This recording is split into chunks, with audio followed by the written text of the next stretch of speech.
But first, I spoke with Sharon Alexander from the League of Women Voters. You all are celebrating a 102-year anniversary for the work that the League of Women Voters has been doing in this country for more than a century. How significant is that and the role that they played? It is hugely significant. There's a saying in the League that women power the vote, and we really believe that. The League was started 102 years ago, as you mentioned, by the suffragists who got women to vote. And then they formed the League of Women Voters to help women access the vote once they were legally able to vote. Now, how do you do it? How do you get to the polls? How do you cast your ballot? We're a totally nonpartisan organization. We don't support or endorse any candidate or party, but we feel like the more people that vote, the better it is. And women certainly should be voting for their families, for their future, for their children's future. Women are a hugely significant voting bloc. And if you can imagine, in 1919, half of the population of the country could not vote. So that's big. That's huge. That's huge. And when you think about that, and then fast forward to 2019, 2020, and you have this, of course, another major election, and women turn out in record numbers and have a big impact on the outcome of that election.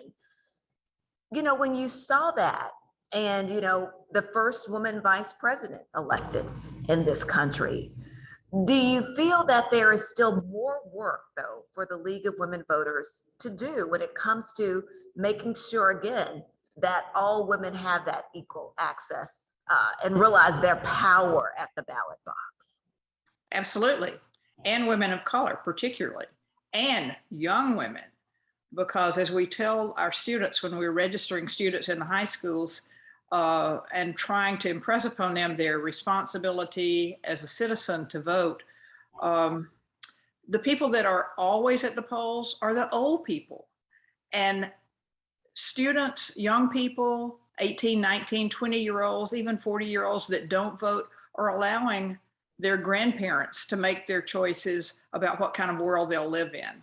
So that's one of our big efforts right now, is to get into all the high schools and the community colleges, trade schools, the universities, and register those students and empower them to vote and to make sure they understand how important their voice is and how important it is for them to vote and to make to vote and elect the representatives that will make the laws that determine their future. That's what a lot of people sometimes don't realize. And then it's like when we see laws being made and we're like, how is this happening? And it's because so many people have, again, allowed others to make those decisions for them without taking the responsibility and upholding their civic duty of going out and voting. Again, like you said, you saw an increase in 2020, and you all were part of an effort with the Pan-Hellenic Association here in Chattanooga, where they held massive voter drives and partnered with you all to raise awareness about voting, and especially, like you said, among women and women of color. When you look at that, do you all see those still some concerns when it comes to obstacles or challenges that people may not understand when it comes to voting and making sure that their vote counts and that they're allowed to vote? Yes, I'll give you an example. We see this a lot in the high schools, especially in the city high schools, where maybe students don't have a driver's license and they have to have an ID to vote. And for most of us, we think, oh, well, everybody has a driver's license, but they don't, because their parents may not have cars.